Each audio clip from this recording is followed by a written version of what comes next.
বন্ধুরা আসসালামু আলাইকুম। যুব কোপা আমেরিকায় প্যারাগুয়েকে রীতিমতো বিধ্বস্ত করে দুর্দান্ত জয় পেয়েছে আর্জেন্টিনা যুব দল। বিস্তারিত জানুন পুরো ভিডিওতে। অনূর্ধ্ব-17 যুব কোপা আমেরিকার গ্রুপ স্টেজের দ্বিতীয় ম্যাচে প্যারাগুয়ের বিপক্ষে সকালে মুখোমুখি হয় আর্জেন্টিনা যুব দল।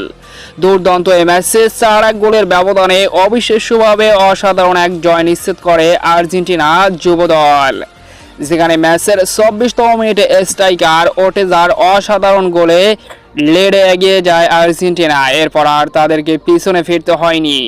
37তম মিনিটে মিডফিল্ডার মেজর গোলে আবারও এগিয়ে যায় আর্জেন্টিনা। 2-0 গোলের ব্যবধানে এগিয়ে থেকে অর্ধাংশ পার করে আর্জেন্টিনা যুব দল।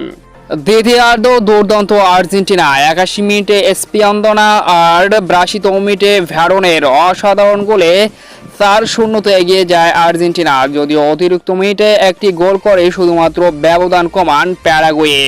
পরিশেষে 4-1 গোলের ব্যবধানে দুর্দান্ত এক জয় নিশ্চিত করে গ্রুপ স্টেজের দ্বিতীয় ম্যাচে আর্জেন্টিনা। উল্লেখ্য যে ফার্স্ট ম্যাচে চিলির বিপক্ষে হেরেছিল আর্জেন্টিনা। তো এখন গ্রুপ স্টেজে 3 নম্বর পজিশনে রয়েছে আর্জেন্টিনা। তো দেখা যাক সামনের ম্যাচগুলোতে কেমন করে আর্জেন্টিনা। শুভকামনা রইল আর্জেন্টিনার জন্য।